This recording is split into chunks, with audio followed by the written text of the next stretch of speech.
Well, good morning. It is Monday, June 15th. Um, Welcome to all joining in this time of morning devotions. I am Heather E. Clausen, pastor at Bethel Lutheran Church and the United Methodist Church, both in Herman, Minnesota. This morning we are going to be in the book of Romans, Paul's letter to the church, to the believers in Rome. And we will be in chapter 8, beginning at verse 26. Romans, over the years, has been used for many things, as if it is the road to salvation.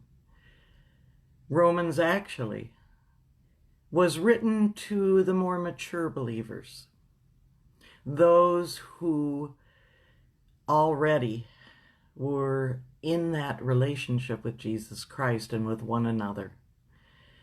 And Paul was one who spoke about levels of faith, that there were people who are ready for the milk, and then people who were more mature and ready for the meat. In the United Methodist tradition, it reminds me a little bit of John Wesley and his circles. The outside circle was those that would be in groups that were just wanting to learn more, just being touched by the Spirit, all the way to the center of the groups that would be the ones that were so mature in their faith that they were ready to be working with those in the outer circle.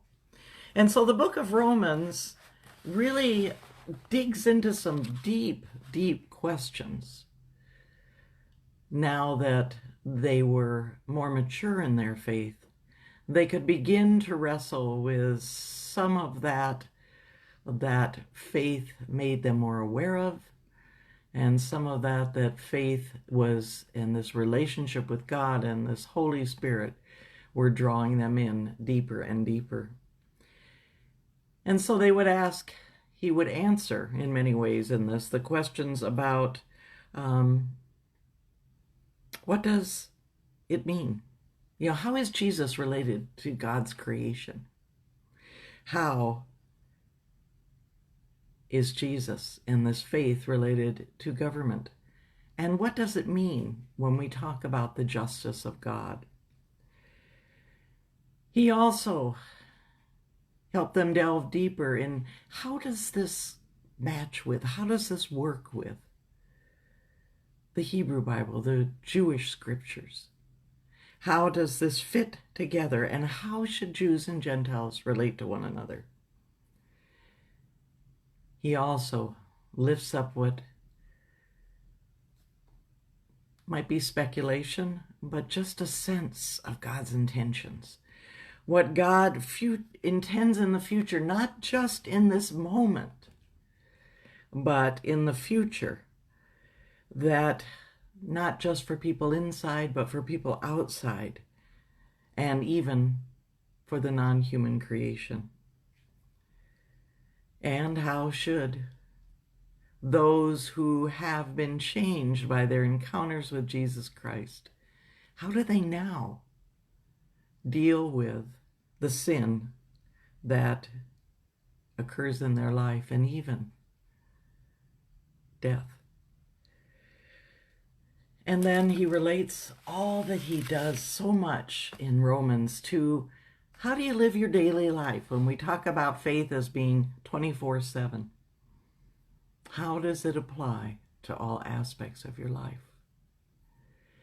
And it was a devotion this morning yesterday, of a clergy named Jack Harnish in Michigan that led me to our text today. And it's about words. And so I'm going to share Romans 8, beginning at verse 26.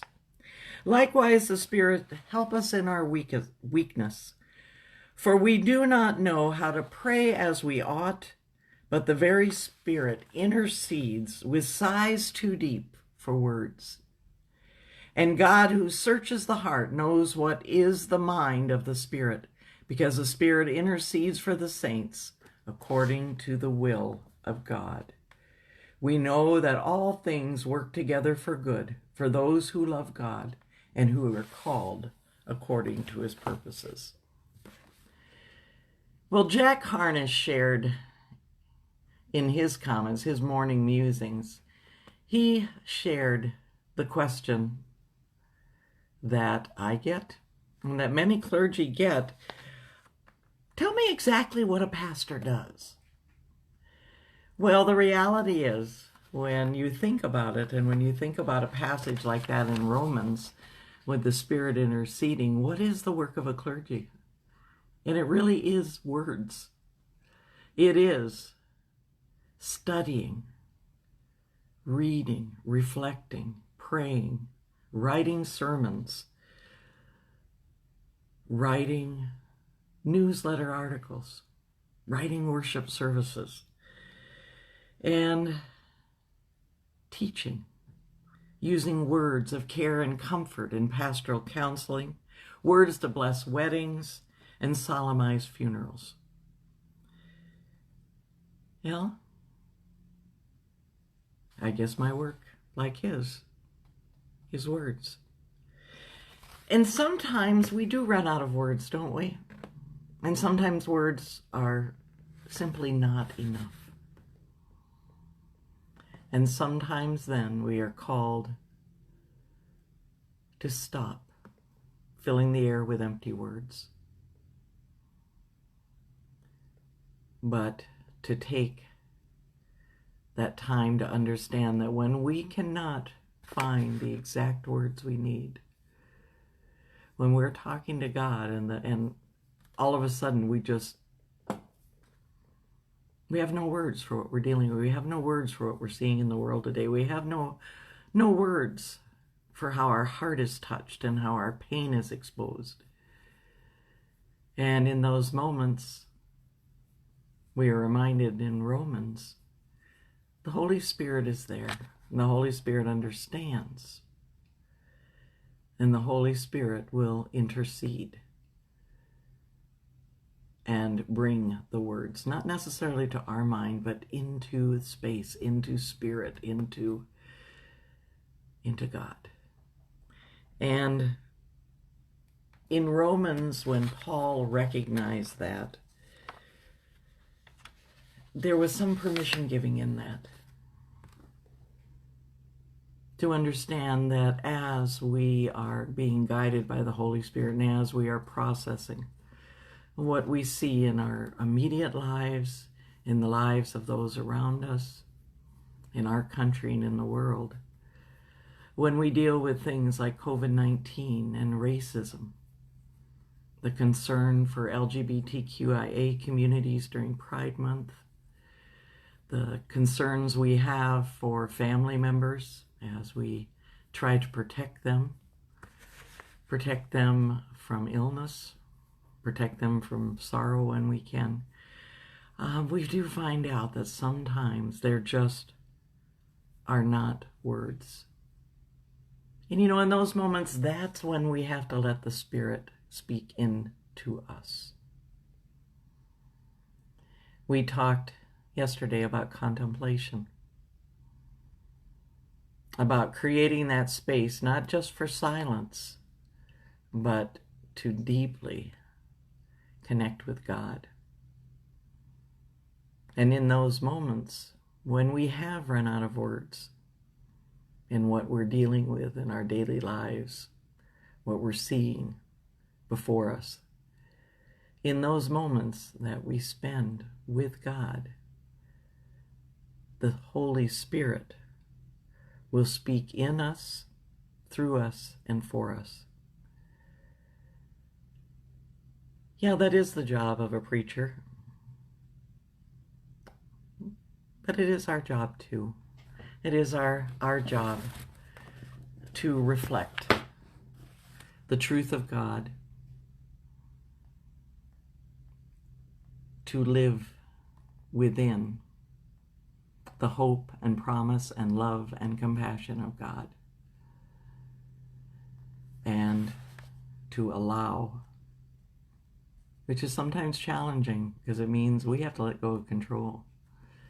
And we have to turn that over to the Holy Spirit, but to allow the Holy Spirit to speak for us.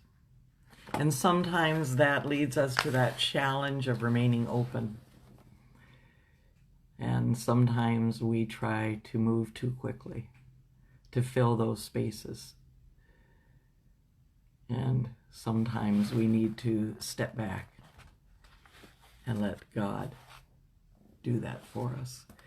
So this morning I'm just going to share a brief reading as we close. This is from a book called Things That Join the Sea and the Sky by Mark Nepo. And he calls this reading Letting Everything In and Through.